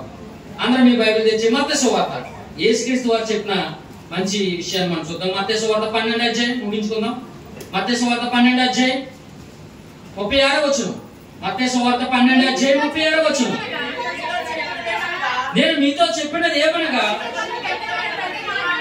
మనుష్యులు పలుకు వ్యర్థమైన ప్రతి మాటను గూర్చి విమర్శ దినమున లెక్క చెప్పవలసి ఉన్నది. ఫస్ట్ లెక్క వచ్చింది చూడండి మనకి. మీకు అర్థమవుతుందా? మొట్టమొదటి లెక్క ఎక్కడి నుంచి మొదలెట్టాడు? దేవుడు మాట నుంచే మొదలెట్టాడు. ఈ రోజు ఇక్కడ నేను ఈ వాక్యం చెప్తున్నాను, ఈ మాటలు నా దగ్గర లెక్క ఉన్నది. రేపు పొద్దున మరో ఉద్యోగానికి వెళ్తాను, లేదా మరొక ప్రాంతానికి వెళ్తాను. అక్కడ ఏమైనా నేను వ్యర్థంగా ఏదైనా మాట్లాడాను అనుకోండి, ఎందుకు మాట్లాడానో దేవుడికి లెక్క చెప్పాలి. దేవుడికి లెక్క చెప్పాలి నేను. అదే అంటాడు చూసారా, ఇదిగో మనుష్యుడు పలుకు ప్రతి వ్యర్థమైన ప్రతి మాటను కూర్చి విమర్శ దినమున లెక్క ఒప్ప చెప్పవలసి ఉన్నది. నీవైనా నేనైనా ఎవరైనా సరే వ్యర్థమైన మాటలు ఏదైతే మాట్లాడుతున్నామో ఆ మాటలకు దేవుని సమాధానం చెప్పాలంట. ఆ రోజు రాత్రి నువ్వు ఎందుకు అలా మాట్లాడు, పలానా ప్రదేశంలో పలానా కార్యక్రమంలో ఎందుకు అలా మాట్లాడు, పలానా వ్యక్తితో నువ్వు ఎందుకు అలా మాట్లాడు, వ్యర్థంగా ఈ మాటలన్నీ మాట్లాడడానికి కారణం ఏంటని దేవుడు మన క్రీస్తు నాయకులను ఎదుటే ఎట్టి అడుగుతాడంట, ప్రశ్నిస్తాడంట. మనల్ని మనం సమాధానం చెప్పాలమ్మా, చెప్పాలా వద్దా? ఆ రోజు లెక్కలో కరెక్ట్గా లేదనుకోండి, లెక్క మాటల విషయంలో లెక్క తేలేదనుకోండి, వీడిని కాలేజ్ చేతులు కట్టి ఎక్కడ పరిచయమంటాడు? గట్టిగా బెలము గల చీకటిలో పరిచయం అంటాడు. నరకానికి వెళ్ళిపోతాం, ఇంకేం లేదు. ఎవరి మాటల్లోనే దేవుడు లెక్కిస్తున్నాడండి. స్వయంగా అండి తీర్పు తీర్చే న్యాయాధిపతి యేసుక్రీస్తు వారే ఏమన్నారు? మనకు వచ్చే లెక్క ఏంటో ముందుగా చెప్పేస్తున్నారు ఆయన. మీకు అర్థమవుతుందా? క్వశ్చన్ పేపర్ తయారు చేసి దీనే యేసుక్రీస్తు వారే లీక్ చేస్తున్నారు మనకి. మన ఎలాగో బలహీనం అని, మన ఎలాగో లెక్కల్లో వీక్ అని మనకు ముందుగా చెప్తున్నారు. ఏంటి? ఇదిగో మీరు వ్యర్థంగా మాట్లాడే ప్రతి మాటకు మీరు లెక్క, విమర్శ దినాన్ని మీరు ఏం చెప్పాలి? లెక్క చెప్పాలన్నాడండి. లెక్క చెప్పాలన్నాడు. ఈ మాట చాలా మందికి అర్థం కాక అనేక మంది ఏమండి చాలా ఇష్టానుసారంగా వ్యర్థంగా మాట్లాడతారండి. వ్యర్థంగా మాట్లాడతారు, లేనిపోయిన మాటలు, చిన్న చిన్న విషయాలు మాట్లాడుతూ ఉంటారు వ్యర్థంగా. అది పనికిరాని మాట. అంటే కొంతమంది మాట్లాడతారండి, ఇంకా లొడలొడ ఇంకా మాట్లాడటం పని మీదే ఉంటారండి. వారికి అవకాశం అనేది మాట్లాడతానే, ఇంక వేరే వాడికి పక్క వాడికి ఇంకా అవకాశం కూడా మాట్లాడటానికి. ఏమంటే అందుకే చూడండి, చాలా మంది ఫోన్ చేసుకుంటున్నప్పుడు ఏమంటే చాలా మంది నెంబర్లు ఫీడ్ చేసుకుంటూ ఉంటారు. అస్తమానం ఒకరు ఫోన్ చేస్తూ ఉన్నాడు అనుకోండి, ఇది ఎప్పుడు చేసినా నా వర్గ తినేస్తాడు బాబు అని. ఏమంటే చాలా మంది తలపోటు 1, తలపోటు 2, తలపోటు 3, తలపోటు 4 అంటే దాని అర్థం ఏంటి? ఆడు ఫోన్ చేయడానికి ఏం చేస్తాడు? తలపోటు 1 కూడా వాడు బుర్గ తినేస్తాడు.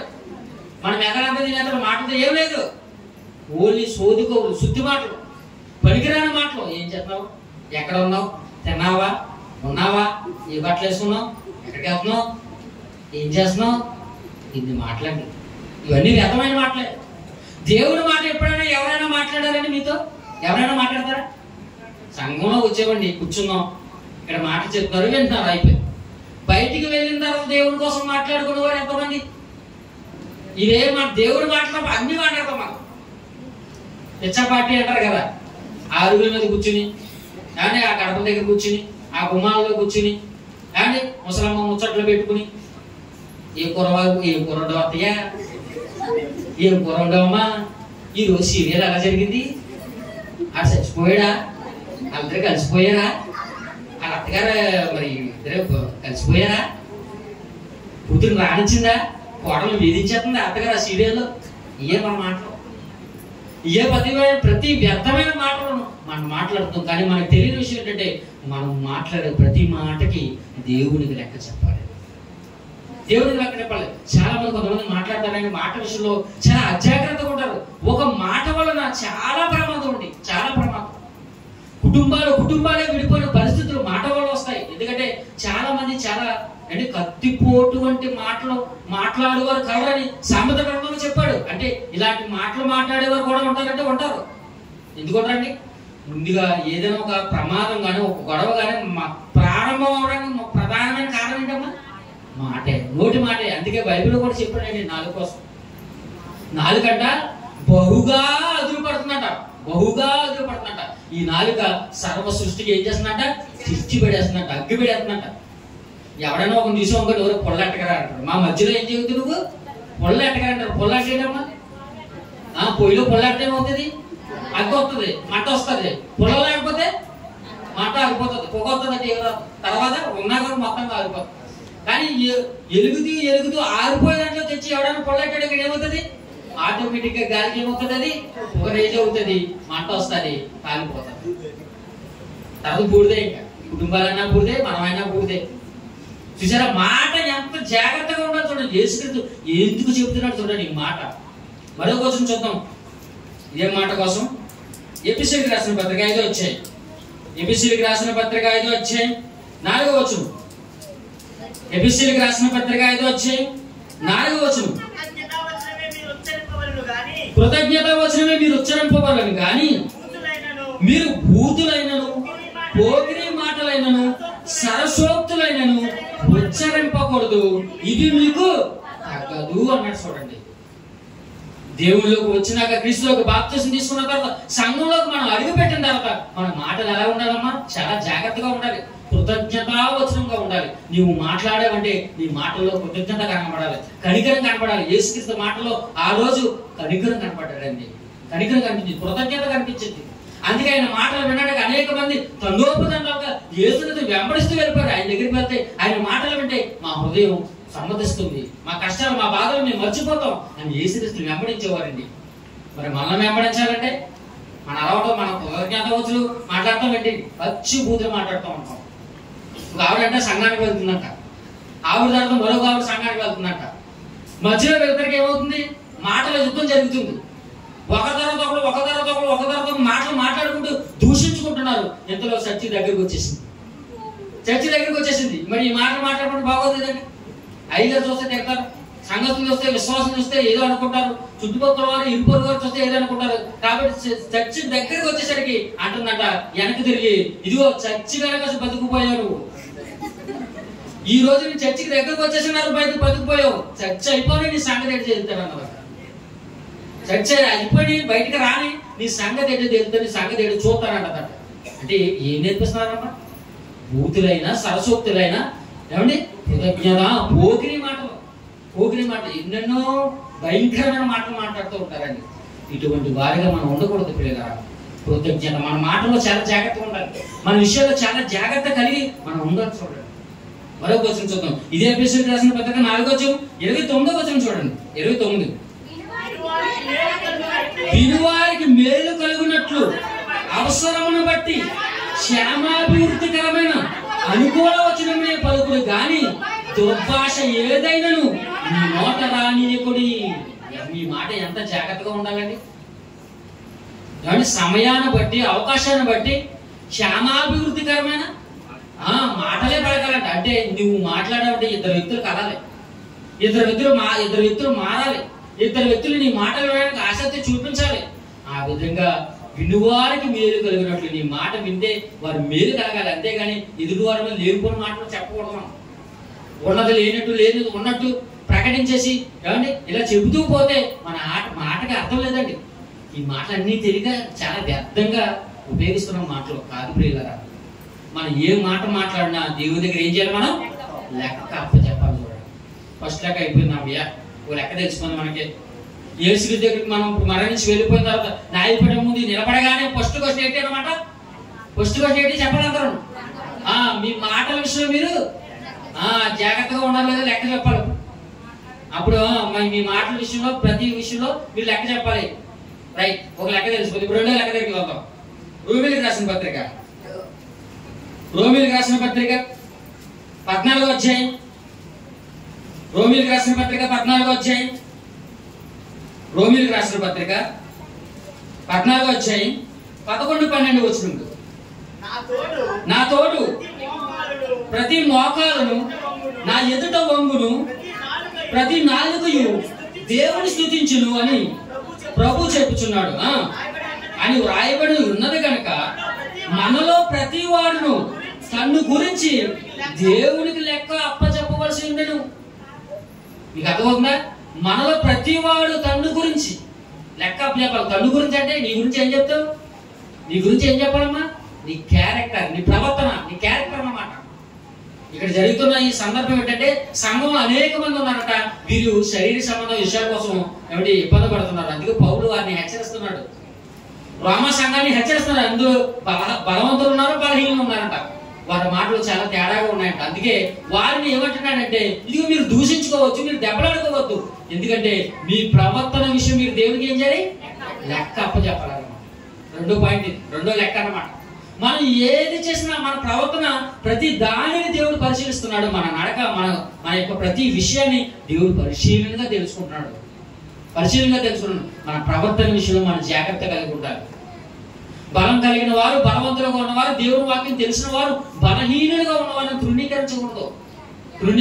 ఎందుకంటే సంఘంలో అందరూ బలవంతులు కాదు. కొంతమందికి దేవుని వాక్యం తొందరగా అర్థమవుతుంది, మరి కొంతమందికి దేవుని వాక్యం తొందరగా అర్థం కాదు. కొంతమంది పాటలు బాగా పాడతారు, మరి కొంతమంది పాటలు ఇంకా నిష్ణాతులుగా ఉండరు. కొంతమంది వాక్యం బాగా చెప్తారు, ఇంకా కొంతమంది వాక్యం చెప్పడానికి ఇంకా అవకాశం ఉంటుంది, వారు ఇంకా చెప్పలేకపోతాడు. ఇలా ప్రతి విషయంలో కొంతమంది బలవంతులు ఉన్నారట, మరి కొంతమంది బలహీనులు ఉన్నారట. ఇప్పుడు ఇద్దరు ఉన్నప్పుడు బలవంతులు ఏం చేయాలి? బలహీనులు సహించాలి. అంతేగాని నేనంతా నువ్వు ఇలాగ ఉండడం కుదరదు అని వారు సంఘంలోంచి వెళ్ళిపోయే విధంగా నీ ప్రవర్తన ఉండకూడదు. జాగ్రత్తగా ఉండాలి. అదే 5వ వచనం 15వ అధ్యాయం చూడండి. 15వ అధ్యాయం మొదటి వచనం చదవండి. 15వ అధ్యాయం మొదటి. కాగా బలవంతులమైన మనము మనమే సంతోషపరచుకొనక బలహీన దౌర్భాగ్యమును భరించుటకు బద్ధులమై ఉన్నాము. తన పనువారికి క్షేమాభివృద్ధి కలుగునట్లు మనలో ప్రతి వాడును మేలైన దానియందు అతనిని సంతోషపరచవలెను. నాకు జ్ఞానం ఉంది కదా అని నేను పొలగొండ దేవుని వాక్యం చెప్పేస్తున్నాను కదని మిమ్మల్ని తృణీకరించకూడదు. మీకు దేవుని వాక్యం తెలియదు కానీ మేము తృణీకరించకూడదు. నేను హెచ్చించుకోకూడదు, మిమ్మల్ని తగ్గించుకోకూడదు. నా ప్రవర్తన ద్వారా మిమ్మల్ని సంఘం నుంచి నేను బయటకు పోయే విధంగా నేను ప్రవర్తించకూడదు. అది నా ప్రవర్తన. నేను బలవంతున్నే, కానీ మీరు బలహీనులుగా ఉన్నారు చూసావా, మీలోకి మీ కిందగా నేను దిగి అవసరమైతే మీకు నేను సేవ చేసేవాడిగా ఉండాలి, మిమ్మల్ని భరించేవాడిగా ఉండాలి, మిమ్మల్ని మరలా ఇంకా బలవంతులుగా నావలే బలవంతులుగా చేసే విధంగా నేను మార్చుకోవాలి. అంతేగాని నా ప్రవర్తన చేత నేను మిమ్మల్ని ఇబ్బంది పట్టి బాధపట్టి మిమ్మల్ని మీరు ఈ సంఘంలోంచి, ఈ చర్చలోంచి, దేవుడి నుంచి దూరం అయిపోయి మీరు చేస్తే ఆ వ్యక్తి దూరం అయిపోతే మరలా తిరిగి వస్తాడండి? ఒక వ్యక్తి సంఘం నుంచి దూరంగా బయటకు వెళితే దేవుని దగ్గర మరలా రాగలడా? దేవుడి మాటలు వినగలడా? వెళ్ళాడు. దీని అంతటికీ కారణం ఎవరు? నీవు నేను కాదమ్మా. దేవుడు ఈ విషయంలో లెక్క అడుగుతాడు. ఎందుకంటే దేవుడు తన స్వరక్తం ఇచ్చి సంపాదించిన క్రీస్తు సంఘం ఇది. ఈ సంఘం నుంచి ఎవరైనా బయటకు పోతున్నారంటే దానికి ఉత్తరవాదంగా ఎవరున్నా వాడి సంగతి చూస్తున్నాడు దేవుడు. వారు తమ ప్రవర్తన విషయం ఏం చేయాలమ్మా? లెక్క అప్పచెప్పాలి. 2 లెక్కలు అయ్యాయి మనకు. మొదటి మాటల విషయంలో, రెండోది ప్రవర్తన విషయంలో. ఇప్పుడు 3వ లెక్కకి వెళ్దామా? 3వ లెక్కకి వెళ్దాం. కీర్తన గ్రంథం 90వ అధ్యాయం. కీర్తన గ్రంథం 90వ అధ్యాయం. కీర్తన గ్రంథం 90వ అధ్యాయం 8వ వచనం. మా దోషమును నీవు నీ ఎదుట నుంచుకొని ఉన్నావు, నీ ముఖకాంతిలో మా రహస్య పాపములు కనబడుచున్నవి, నీ ఉగ్రతను భరించుచున్ననే మా దినములన్నీ గడిపితిమి, నిట్టూర్పులు విడిచినట్టు మా జీవిత కాలము జరుపుకుందుము అంటున్నాడు. చూడండి, చాలా మంది రహస్యంగా పాపాలు చేసేవారు ఉంటారు. రహస్యంగా పాపాలు చేయడం తెలుగుతారు అనుకుంటారు చాలా మంది. రహస్యంగా పాపాలు చేయడం, చీకట్లో పాపాలు చేయడం, అనేక మంది మనుషులు చూడట్లేదని పాపాలు చేయడం, నీ దృష్టికి నీవేదో అనుకుంటున్నావు అంతే. కానీ నీ చుట్టూ ఉన్న వారికి తెలియకపోయినా దేవుడికి తెలుస్తుంది ఆ పాపం, దేవుడికి తెలుస్తుంది. కాబట్టి చాలా మంది ఏదైనా ఒక తప్పుడు కార్యక్రమం చేసేటప్పుడు అన్ని వైపులా 360 degrees లో అన్ని వైపులా చూస్తారండి. అటువైపు చూస్తారు, ఇటువైపు చూస్తారు, ఇటువైపు చూస్తారు, వెనక చూసుకుంటారు, అన్ని చూసుకుంటారు. అమ్మయ్య ఎవరు చూస్తలేదు కదా, ఓకే ఈ పాపం చేసేద్దాం, ఈ తప్పుడు కార్యక్రమం జరిగిస్తాం అనుకుంటారు. కానీ అతను ఎక్కడ చూడలేదండి? పైకి చూడలేదు. అన్ని చూసాడు చెంగాడు, ఎక్కడ చూడలేదు? పైకి చూడలేదు. చూడండి, జ్ఞానం లేదు కదా, బుద్ధిహీనుడిగా ఉంటే అలా ఉండిపోతాం. ఎప్పుడైతే పైనుంచి దేవుడు మనం చూస్తున్నాడు అనుకుంటున్నామో అప్పుడు మనం ఏదైనా చేయగలమన్నా చేయడానికి ఇష్టపడతాం. మనం ఇష్టపడం. అంతేకాదు ఈ మధ్య సీసీ కెమెరాలు వచ్చాయి. సీసీ కెమెరాలు ఎందుకు పెట్టారు? సీసీ కెమెరా భూమి నుంచి ఏమైనా పెడుతున్నారా, కింద ఏమైనా పెడుతున్నారా? కాదండి. ఎక్కడ పెడుతున్నారు సీసీ కెమెరాలు? పైన పెడుతున్నారు. అది ఉన్నదన్న సంగతి మనకు తెలియదు. ఈ మధ్యకాలంలో అయితే ఒకవేళ మీకు తెలియక దొంగతనం చేసేస్తారేమో అని, ఒకవేళ మీరు తెలియక ఏ షాపింగ్కి వెళ్ళి బట్టలు తెచ్చేసుకోవడము, బంగారం తెచ్చేసుకోవడము, మరొక వస్తువు మీరు తీసుకువెళ్ళిపోతారేమో, మీకు కూడా పట్టుకు వెళ్ళిపోతారేమని ముందుగా ఒక బోర్డు పెడుతున్నారు. ఈ ప్రదేశం సీసీ కెమెరాల పర్యవేక్షణలో ఉన్నది కాబట్టి మీరు జాగ్రత్తగా ఉండాలి. ఆ బోర్డు చదివినప్పుడు ఏం చేస్తావు? అమ్మో సీసీ కెమెరా రాయంట, మనం ఏం చేయకూడదు, ఏది చేయకూడదు, అసలు ఏది ముట్టుకోకూడదు, ఏది ముట్టుకోకూడదు, దొంగతనం చేయకూడదు, అలర్ట్ అయిపోతాడు. ఎందుకంటే సీసీ కెమెరాలు ఉన్నాయి ఇక్కడ. ఒకటా రెండా, అది 360 degrees లో తిరుగుతుంది. అది ఈ సీసీ కెమెరాలు ఉన్నాయన్న సంగతి దేశం ఏమైపోతున్నాం, జాగ్రత్త పడుతున్నాం. చేయకుండా ఆ పాపాల నుంచి నువ్వు తొలగిపోతున్నావు. అలాగే మన రహస్య పాపాల నుండి మనం తొలగిపోవాలంటే, పాపం విషయంలో మనం జాగ్రత్తగా ఉండాలంటే దేవుడు పైనుంచి మనం చూస్తున్నాడు అన్న సంగతి మనకు తెలియాలి. అప్పుడు మనం పాపం చేస్తున్నామమ్మా, పాపం చేయదు. యోసేపు అలాగే కదండి. ఎంతో అవకాశం పాపం చేయడం, ఎంతో అవకాశం వచ్చినా పాపం చేయలేదు. ఎందుకంటే ఇదిగో నేను నా తండ్రి దృష్టికి నేను వ్యతిరేకంగా పాపం చేయలేను అనుకున్నాడండి. లేదు యోసేపు మనం పాపం చేసిన ఎవరు లేరు, ఇంట్లో ఎవరు లేరు, సేవకులందరూ కింద ఉన్నారు కదా, ఇది మన అంతఃపురం, ఇది మన గది, ఇది ఈ గదిలోకి ఎవడొస్తాడు, నిన్ను నాని కాడికి ఎవడొస్తాడు? ఎందుకంటే మనందరం నువ్వు ఒక అధిపతిగా ఈ గృహానికి ఉన్నావు, ఈ గృహ యజమాని ఎవరైతే ఉన్నాడో అతనికి నేను భార్యగా ఉన్నాను, ఈ గదిలో మనందరం ఎవరు చూడలేదు ఉన్నాయి అన్నారు. అయితే అతను ఏమన్నాడు చూసా, దేవుడు నన్ను చూస్తున్నాడు అన్నాడు. సీసీ కెమెరా అక్కడి నుంచి ఉందన్నమాట. కెమెరా ఎక్కడి నుంచి ఉంది? అక్కడి నుంచి ఉంది, కనబడుతుంది. ఈ కెమెరా మనకు కనబడుతుంది, ఆ కెమెరా కనబడుతుందమ్మా, కనిపించదు. కానీ ఉన్నది లేదని చెప్పకూడదు. గాలి ఉందా లేదా? గాలి అంటే లాగాలనుకోకండి. చాలా మంది గాలి అంటే దెయ్యాలనుకుంటారు. ఆగదు లేదమ్మా. మనం పీల్చుకుంటున్న గాలి, ఆక్సిజన్ పీల్చుకుంటాం కదా, ఆ గాలి పీల్చుకుని గాలి విడిచిపెడతాం. ఈ గాలి ఉందా లేదా? ఉంది కదా, మన కంటికి కనిపిస్తుంది, అది కనిపించదు కానీ ఉన్నది. అలాగే దేవుడు కూడా మన కంటికి కనిపించకపోయినా ఆయన మనల్ని చూస్తున్నాడు అన్నమాట. రైట్. మన రహస్య పాపాల విషయంలో కూడా మనం ఎలా ఉండాలి? జాగ్రత్త కలిగి ఉండాలి. మూడు లెక్కలు అయిపోయి మనకి, 3 లెక్కలు అయిపోయాయి. 4వ లెక్క, ఇంకో 2 లెక్కలు చెప్పి ఆపేస్తాను. 4వ లెక్క. ఈ 4 లెక్కలు ఏంటంటే సమయం అండి. సమయం మన జీవితంలో టైం చాలా ఇంపార్టెంట్ అండి, చాలా ఇంపార్టెంట్. సమయం ఎంత ఇంపార్టెంటో తెలియాలంటే ఏమండి, లోకంలో చాలా మంది కాంపిటేటివ్ ఫీల్డ్స్ లో చాలా మంది ఉద్యోగాల కోసం పరీక్షలు రాసే విద్యార్థులు చాలా మంది ఉన్నారు. మీలో కూడా ఉండొచ్చు, చాలా మంది ప్రిపేర్ అవుతున్న వాళ్ళు ఉండొచ్చు. యూపీఎస్సీ కానీ, లేదంటే కలెక్టర్ జాబ్, మిగిలిన ఏదైతే దేశంలో మంచి ఉద్యోగాలకి ఏదైతే నోటిఫికేషన్ చేస్తూ వాటికి పరీక్షలు పెడుతున్నారో వాటికి మీరు మినిమం ఒక అరగంట ముందు మీరు లోపల ఉండాలి. ఒక్క క్షణం లేట్ అయినా, ఒక్క నిమిషం లేట్ అయినా మీకు ఏం చేయదు, ఎలా లేదు. మీకు ఎంసెట్ ఎగ్జామ్స్ రాస్తున్నప్పుడు, తర్వాత నీట్ రాస్తున్నప్పుడు, డాక్టర్ చదవడానికి రాస్తుంటారు కదా నీట్ ఎగ్జామ్స్, ఇలా రాస్తున్నప్పుడు ఒక్క క్షణం లేట్ అయిందండి, ఒక్క నిమిషం లేట్ అయిపోయింది, దయచేసి లోపలికి పంపిస్తారండి. ఎందుకంటే సమయం అయిపోయిందమ్మా, నువ్వు ఏం చేయాలి, టైంకి రావాలి, టైం ఉపయోగించుకోవాలి, టైంని ఉపయోగించుకోవాలి. దేవుడు కూడా మనకి సమయాన్ని ఇచ్చాడు ఈ భూమి మీద.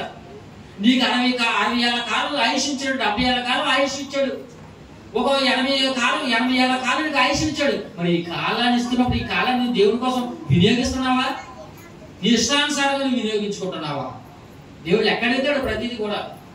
ఎఫెసీయులకు రాసిన పత్రిక 5వ అధ్యాయం, ఎఫెసీయులకు రాసిన పత్రిక 5వ అధ్యాయం, ఎఫెసీయులకు రాసిన పత్రిక 5వ అధ్యాయం 15వ వచనం. దినములు చెడ్డవి కనుక సమయమును పోనీయక సద్వినియోగం చేసుకునుచు అజ్ఞానులే కాక జ్ఞానుల వలె నడుచుకున్నట్లు జాగ్రత్తగా చూసుకోండి. దేవుడిచ్చిన ఈ కాలాన్ని, దేవుడిచ్చిన ఈ సమయాన్ని దేవుడి కోసం వినియోగించండి. చాలా మంది దౌర్భాగ్యం ఏంటంటే దేవుడికి టైం ఇస్తారండి. దేవుడు ఎవరైతే మనకు కావాలని అనుగ్రహించాడో ఆ దేవుడికి టైం ఇస్తారు. మనం మీకు అర్థమవుతుందా? ఏమంటే ప్రార్థన టైం అయిపోతుందండి, తొందరగా రండి అంటే వస్తానండి, ఇంటికి పోరాడుకోవాలి, ఇంటికి సీరియల్ అయిపోయిన తర్వాత వస్తానండి, తర్వాత పలానా కాలం అయిపోయి వస్తానండి, ఈ రోజు మరొక చోట ఫంక్షన్ ఉన్నదండి, ఆ ఫంక్షన్ చూసి వచ్చి వారం వస్తామండి, లేదా మొదటి ప్రసంగం అయిపోయిన తర్వాత వస్తామండి, లేదంటే పాటలు అయిపోయిన తర్వాత వస్తామండి. ఇదేనా మనం చెప్పి ఏంటి ఏంటంటే నెపములు,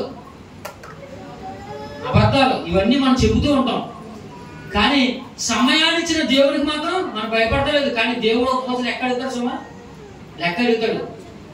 దేవుడు ఇచ్చిన అవకాశం వచ్చినప్పుడు దేవుడు మాట ఎక్కడైతే వినబడుతున్నాయో మనం సమయాన్ని ఏ పని చేసినా విడిచిపెట్టనే విడిచిపెట్టాలి. ఎందుకంటే దేవుడు ఈ రోజు రాత్రి నీ లెక్క చూస్తే ఏమైపోతావు నువ్వు? తేలిపోతావు. లెక్కలో త్రాసులో నువ్వు తేలిపోయావు అంటే ఏమైపోయింది? మెనే టెకే అయిపోయింది నీ జీవితంలో. అక్కడతో జీవితం కథమైపోతుంది అన్నమాట. మీకు అర్థమవుతుందా? ప్రియమైన దేవుడు పిల్లలు ఆలోచించండి. దేవుడు మాట ఎంత జాగ్రత్త చెప్తున్నా. ఎప్పుడైనా దేవుడు మాట మనకు వినబడుతున్నప్పుడు పరుగున ఏ మాటైనా నేను మిస్ అయిపోతానమో, ఏ వాక్యమైనా నేను మిస్ అయిపోతానమో, పారాలని మిస్ అయిపోతానమో, పాటలను మిస్ అయిపోతానమో, సంఘంతో కలిసి ఉంటా నేను మిస్ అయిపోతానమో, ఆతృతిగా పరిగెట్టాలండి. మిగిలిన తల చూసుకోవచ్చు. ఇంటికి కావాలంటే ఇష్టానుసారంగా హాయిగా చక్కగా వండుకోవచ్చు. కంగారు వండేసుకుంటే ఏమవుతుంది? ముందు ఇక్కడ ఈ కార్యక్రమం ముగించుకుని అప్పుడు వెళ్ళి మనం వండుకోవచ్చు. ప్రియమైన దేవుడు మీరు మొట్టమొదటి దేవుడు మొదటి స్థానం ఇవ్వాలి, అప్పుడే మిగిలిన చూసుకోవాలి. ఎందుకంటే సమయాన్ని ఇచ్చిన దేవుడు. అందుకే ఉన్నాడు, సమయాన్ని పోనీక మీరు సద్వినియోగపరచుకోవాలి. అమ్మయ్య 4 లెక్కలు నేర్చుకున్నప్పుడు చెప్పలేక ఒక లెక్క చెప్తారండి. ప్రియమైన దేవుడు పిల్లరా, ఈ లెక్క ఏంటంటే తలాంతులు అనే లెక్క. తలాంతులు దేవుడు మనందరికీ కూడా ఈ భూమి మీద నీకు నాకు మనందరికీ కూడా కొన్ని తలాంతులు ఇచ్చాడు. ఒకరికి పాట పాడే తలాంతి ఇచ్చాడు, ఒకరికి వాక్యం చెప్పే తలాంతి ఇచ్చాడు, ఒకరికి దేవుని పనులు కానీ వివిధమైన వస్తువులను ఏర్పాటు చేసే తలాంతి ఇచ్చాడు. కానీ సహోదరుడు తమ్ముడి పేరు మధు, రాత్రే తెలుసుకున్నాను నేను. చాలా చక్కగా ప్రతి దానిని జరిగిస్తూ ఉన్నాడు. నేను చూస్తున్నప్పుడు నేను పాట కూడా చాలా బాగా పాడాడు. నేను ఆశ్చర్యపోయాను. చక్కగా మైక్ కనెక్ట్ చేస్తున్నాడు అండ్ సౌండ్ బాగా పెడుతున్నాడు, చక్కగా పాటలు పాడుతున్నాడు. చూసారు తన సమయాన్ని ఎలా ఉపయోగించుకున్నాడు. ఏంటి కీబోర్డ్ కూడా వాయిస్తాడంట. అప్పప్ప ఎన్ని తాతలు ఉన్నాయండి తమ్ముడికి. నాకు రాదండి. నేను వాకింగ్ చెప్పమంటే చెప్తాను, అప్పుడప్పుడు పాడమంటే పాట పాడతాను. ఈ కీబోర్డ్ వాయించడం ఈ కూడా రావు. ఎందుకంటే ఆ తలాంత నాకు లేదు, నేను నేర్చుకోలేకపోయాను. నాకు ఈ దేవుడికి ఈ తలాంతతోనే నేను అభివృద్ధి చెందాలి. దీన్ని తిరిగి నేను ఎవరికి అప్పగించాలి? దేవుడికి అప్పగించాలి. అలాగే మన జీవితంలో కూడా దేవుడు నీకు నాకు ప్రతి ఒక్కరికి ప్రతి తలాంత ఇచ్చాడు. తలాంత నాకు ఇవ్వలేదండి, దేవుడు మిమ్మల్ని ప్రేమించాడండి, మమ్మల్ని ప్రేమించలేదని చెప్పకండి. దేవుడు మీకు నాకు ప్రతి ఒక్కరికి ఏదో ఒక టాలెంట్ ఇచ్చాడు. ఒక వంట చాలా బాగా చేస్తారు. వారు చేసేది ఎవరు చేయలేరు వంట. వారు మరి మీ వంట చేయాలి, చక్కగా చేయాలి. దైవ సేవకులు ఎవరైతే దేవుని కోసం కష్టపడుతున్నారో, ఎవరైతే దేవుని కోసం ఆహర్నిశలు ఇబ్బంది పడుతున్నారో అలాంటి వారిని చక్కగా వంట చేసి పెట్టండి. దేవుడిసిన తలాంత మీరు అలా వాడండి. కొంతమంది చక్కగా ఊడుస్తారు, చాలా చక్కగా నీట్గా చదువుతారు ప్రతి దానిని. ఒక్కొక్క ఇల్లు చూస్తూ ఉంటుందండి, చాలా అందంగా ముచ్చటేస్తుందండి. వారు మీరు సంఘంలోకి వచ్చినాక ఆయా ప్రదేశాలు మీరు అలా చక్క పెట్టండి. కొంతమంది ముగ్గులు వేస్తారు, కొంతమంది పెయింట్లు వేస్తారు, కొంతమంది చాలా మంచి చక్కగా పరిచయం చేస్తారు, కొంతమంది దేవుడి పనులు ఎన్నో విధాలుగా వాడబడుతూ ఉంటారండి. ఇలా మీకు దేవుడు ఇచ్చిన మీ తలాంతులని దేవుడి పనిలో మీరు వినియోగించండి. దేవుడు ఆ తలాంతుని మీకు ఇచ్చిన తలాంతుని మీరు ఉపయోగించకపోతే ఒకానొక రోజున దేవుడు మీ దగ్గరికి వస్తాడు. ఆ తలాంతుని మిమ్మల్ని అడుగుతున్నాడు. మత్తయి సువార్త 25 అధ్యాయం చివరిగా మత్తయి సువార్త 25 అధ్యాయం 19వ వచనం. మత్తయి సువార్త 25వ అధ్యాయం బహుకాలమైన తరువాత వారి యొక్క లెక్క పుచ్చుకొనెను. అప్పుడు 5 తలాంతులు తీసుకున్న వాడు 5 తలాంతులు తెచ్చి అదియుగాక చెప్పను. చూసారా, 5 తలాంతులు ఇచ్చినవాడు 5 చేశాడని సందర్భం మీ అందరికి తెలుసు కదమ్మా. 5 తలాంతులు ఇచ్చినవాడు 5 తలాంతులు చేశాడంట. తర్వాత 2 తలాంతులు ఇచ్చినవాడు 2 తలాంతులు చేశాడంట. 1 తలాంతు ఇచ్చినవాడు మాత్రం ఏం చేశాడంట? తీసుకెళ్ళి కప్పెట్టాడంట. భూమిలో కప్పెట్టాడంట. తీసుకెళ్ళి భూమిలో పాతి పెట్టేశాడంట. మీకు అర్థమైందా? దేవుడు అతనికి ఇచ్చిన అవకాశాన్ని, దేవుడు అతనికి ఇచ్చిన టాలెంట్ ఏం చేశాడు? భూమిలో కప్పడైంది.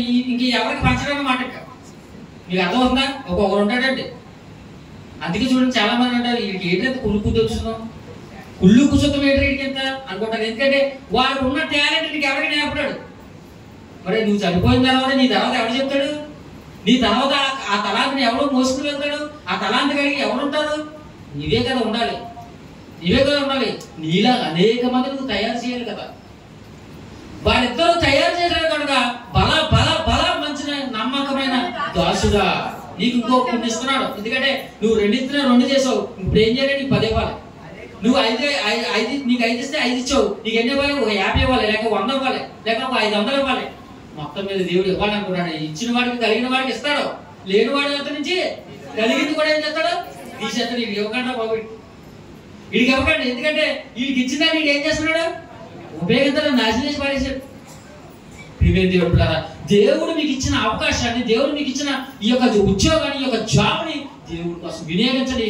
మీ యొక్క సమయం ఉండగానే ఉపయోగించండి. అతని వలె భూమిలో కప్పెట్టే విధంగా మనం ఉండొద్దు, భూమిలో పాతి పెట్టే వారిగా మనం ఉండొద్దు. ప్రియమైన దేవుడి పిల్లరా, దేవుడు మనల్ని అడిగే లెక్కలు ఇవ్వడు. ఇంకా చాలా లెక్కలు ఉన్నాయి, సమయం లేదు. కానీ ఈ లెక్కలన్నీ తెలుసుకోవాలి. 5 లెక్కలు మనం నేర్చుకున్నాం. ఏ లెక్కలమ్మా?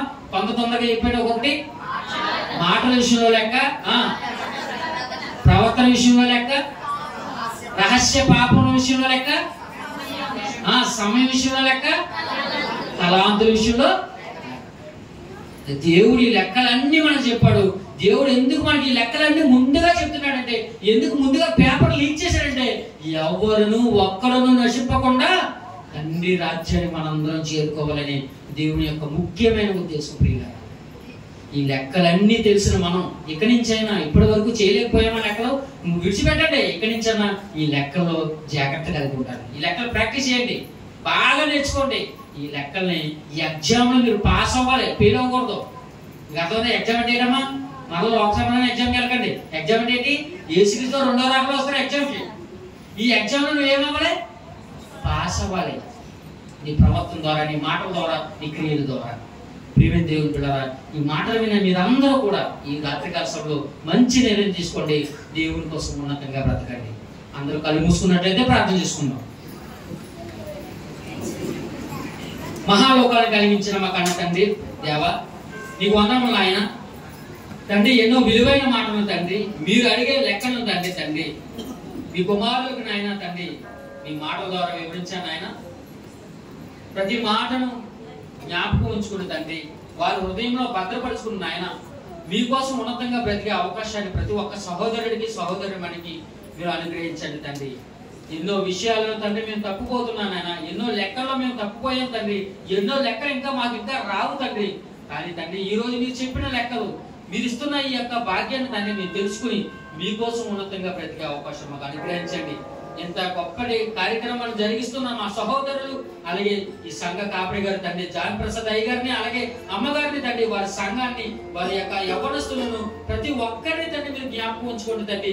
చిన్న బిడ్డలు, ముసలివారు తండ్రి, వృద్ధులు, ప్రతి వారు నాయన ఈ సంఘానికి విచ్చేసి ఉన్నారు తండ్రి. ఎంతో మంది మీలో మీ యొక్క జ్ఞానంలో తండ్రి ఎదగాలని ఆశతో తండ్రి ఎంతో మంచి మనసు కలిగి ఉన్నారు దేవా. వారి యొక్క హృదయాలను మీరు తెరవండి, వారితో మీరు మాట్లాడండి, వారికి మీ యొక్క సహాయం అనుగ్రహించండి. ఇంకా ఇటువంటి మాటలు ఎన్నింటినో తండ్రి సేవకుల ద్వారా మీరు వివరించి తెలియపరిచి వారిని తండ్రి మీలో బలముగా వాడుకుని తండ్రి మీకోసం ఉన్నతంగా మీ ఎదుట నిలబెట్టుకోనమని సహాయం అనుగ్రహించమని ఇంతటి మంచి అవకాశం ఇచ్చి మీకు తండ్రి, అలాగే ఈ యొక్క సంఘానికి, అలాగే జాన్ ప్రసాద్ అయ్య గారికి, వారి యొక్క కుటుంబ సభ్యులకు, ప్రతి ఒక్కరికి తండ్రి, వారి యూత్కి ప్రతి ఒక్కరికి తండ్రి పేరు పేరున నా శుభావంతం తెలియజేస్తున్నాయన. ఈ ప్రార్థన మీ కుమారుడు మా రక్షకుడైన యేసుక్రీస్తు వారి నామమున అడిగి వేడుకుంటున్నాను పరమ తండ్రి, ఆమేన్. అందరికీ వందనాలు.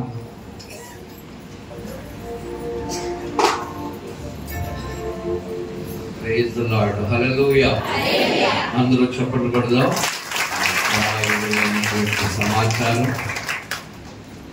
నాన్న దేవుని దగ్గర నిలబడినప్పుడు మనం లెక్క చెప్పాలి.